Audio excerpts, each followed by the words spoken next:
70% of projects fail, which means that they didn't manage to reach their objectives, their budget, or timeline requirements. Yet in this vast sea of failures, how do we not only survive but thrive, ensuring that our projects stand out of the crowd and are successful?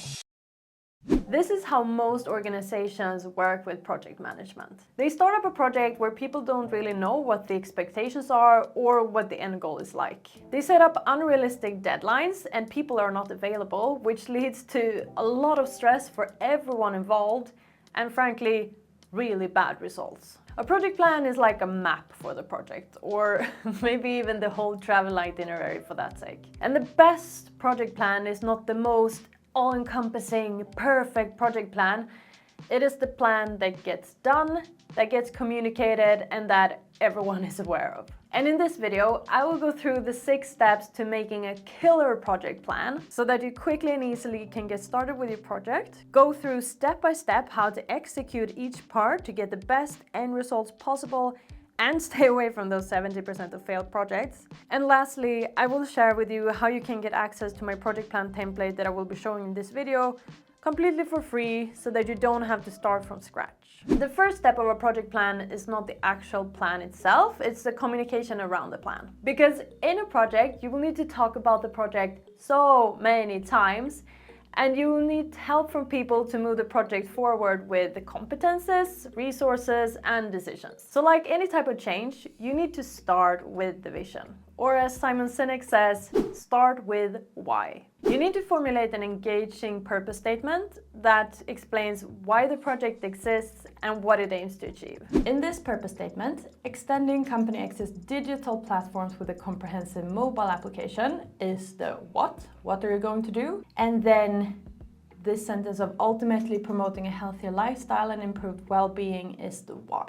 Just like a company's strategy and vision formulates in which direction the company is going, the project should also have a formulation of where the project is going through the purpose statement and the objectives. And these should also connect to the company's overarching strategy and vision. Because if it doesn't have a clear connection to the company's strategy, then why are you even doing this project? The second part is the goals. So firstly, you need to define the overarching strategic objectives. So in this case, it's 50,000 downloads in the first year, plus 20% upsell on existing product portfolio, and then 3 qualitative targets. The objectives can be both qualitative and quantitative and can include areas like improved customer experience, increased productivity, decreased environmental impact, increased revenues, and decreased costs, to name a few areas. The project goals are directly connected to the project work and the phases of the project. What are the actual concrete targets, deadlines, and milestones that you're aiming for?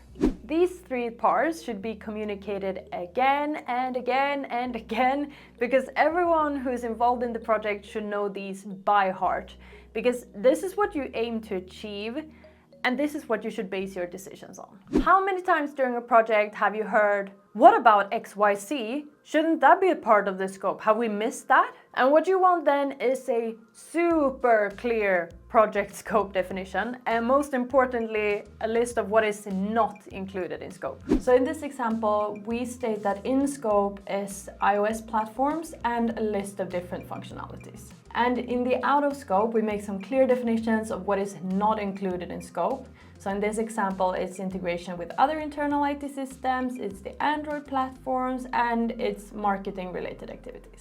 The list of things that are not in scope of the project should usually include things that are easily misinterpreted as being part of the scope of the project. What this then does is that the next time someone cleverly states, "But what about marketing activities? We need to make sure that we market this project so that we reach out." You can then calmly show them this slide, explain that this has already been discussed and it's not a part of the project, that will be a different project. The deliverables are connected to what is in scope, so it's a concrete list of all the deliverables that the project is aiming to deliver when the project is finished. And it could be a report, a data model, an IT system implementation, or as in this case, a mobile application with a list of functionalities that the mobile application will include.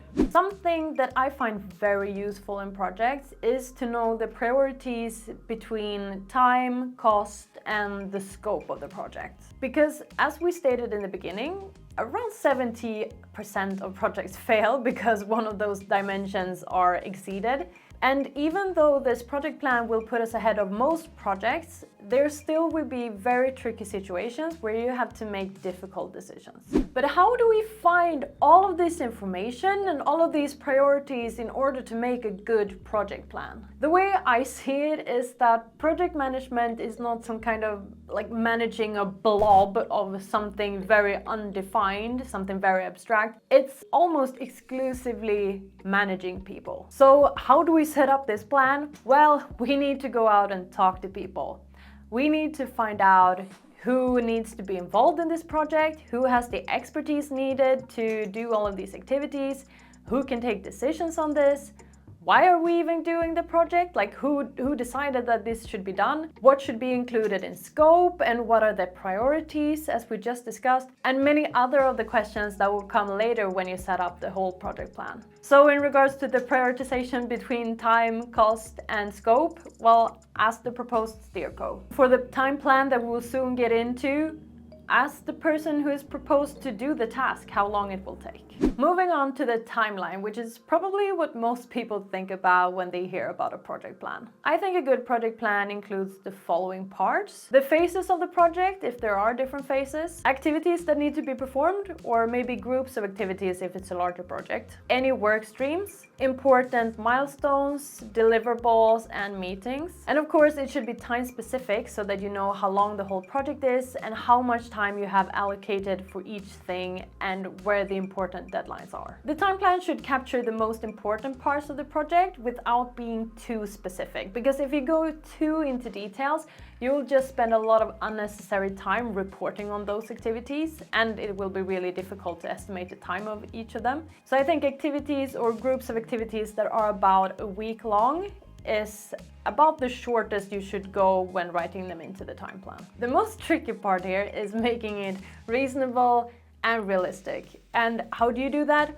Well, just as I said before, you need to go out and talk to people to be able to estimate how long every part takes. You also need help with discovering if there are any dependencies to other projects, if the resources are occupied with something else, or if they're going away on vacation that might impact the project, or anything else that might impact the timeline. And then you add 20% extra on top of that, if you can. By the way, I know nothing about app development. The example here is a collaboration between me and my dear friend ChatGPT. So don't hold me accountable for it, please. It's not only the time and activities of the project that needs to be planned. There's also another crucial resource that you need for the success of a project. In one project that I was a part of when I just recently joined management consulting, I was a junior back then. In that project, the project manager made everyone that was a manager for someone who was involved in the project team of the project write a resource contract to actually allocate that person to the project. You don't need to go as far as to having resource contract for everyone, even though it's a really good idea. But you still need to make sure that you have the right people with the right competences that are allocated with time to your project. This means having both the right decision forums and work groups to get the project going. In this example, we have a steering group who are responsible for strategic direction and making decisions. We have a reference group who will give their expertise on certain topics, and then we have the project group who will do the majority of the work. A good project organization and resource allocation brings in the right people to do the job and makes it super clear what is expected from everyone. Here I have also included how often and for how long these groups meet so that everyone are aware of the meeting schedule. Although we're not in the end yet, so we haven't seen the last parts of the project plan, but isn't there a lot of other topics that also should be included in a project plan? Yes, you can make a project plan huge. This is an example of a project plan that another project manager did at my work. So it's for a client, so obviously I can't show the content, but it's 34 pages long. That is not really what we're aiming for here. We're aiming for simplicity and getting the thing done. The project plan that I'm sharing here, it has basically on a headline level the same things that are included in the 34-word page long one, but we're doing it a bit more high level here to aim for that simplicity, and then you can always detail it more if you want to later. One thing, however, that I'm aware that I haven't included in this project plan, that is change management, because I wanted to keep this really simple, but write me a comment if you think that that is something I should create another video about. This next part of the project plan is something that people usually get so lazy over, and they do it bad and therefore think that it's not worth including. But I really think the opposite. I think it's super important to include this part. Usually, people think about risk management and they don't get further than, this project has a risk of being delayed. And yes, if that is how you think about risk management, then obviously it's not going to be interesting for you because it doesn't say anything. But you can actually make it a crucial part of your project just by one simple trick. And that is to go one step deeper and track risks that are concrete and highly relevant to the project. That is relating it to this last example of risk of the delay of the project. So why is there a risk of delay? What it could cause that risk of delay? Is it because you haven't got the correct competence to perform a certain task? Is it because you don't have the right tools? Is it because the steering group is not as involved as it could be? As you can see, just getting down to this level makes it a lot more useful and a lot more tangible of what you can do about it. All of these examples that I gave are risks that you can easily mitigate and relate back to and create actions out of. So therefore, it's highly useful to track them. The most common way of tracking risks is to give it a score based on impact. So that is, how severe is it if the risk was to happen? And the probability, so that is, how likely is it that risk happens. Each risk should then be described, and the mitigation action describes what you can and should do in the project to avoid the risk. And some risks might not have mitigation actions. It might just be that you accept that the risk could happen, but it takes too much time or too much effort to actually mitigate the action. Before we go into this next part, which is the most important part that is crucial for the project to succeed, I just wanted to share with you the template that I'm showing here. You can find a link to where you can download it either in the description box or in the pinned comment down below. I tried to make the template really simple so that it doesn't clash with any of the design that you have in your PowerPoint templates. That way you can hopefully use it with only a few minor changes. To even begin a project, you need funding. And to get funding, you need to be able to describe the project, which you now have done in the first part of the project plan. And then secondly, you need to be able to describe the costs and the benefits of this project. And this is why this part is a business case. It is not a budget, because we don't want to describe only the costs.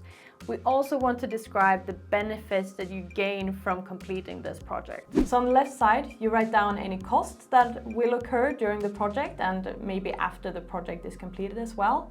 This could be labor, materials, equipment, overhead, travel and accommodations, to name a few areas that could be included in the budget. And this is the budget that you need to stick to during the project. So don't underestimate this, because that will come back to bite you in the butt. The right side is the expected return on investment. So that is basically, how are you planning to get your money back? And this can come from two different categories. So the first one is increase in revenue. So like this example of upsell an existing product portfolio, so more sales.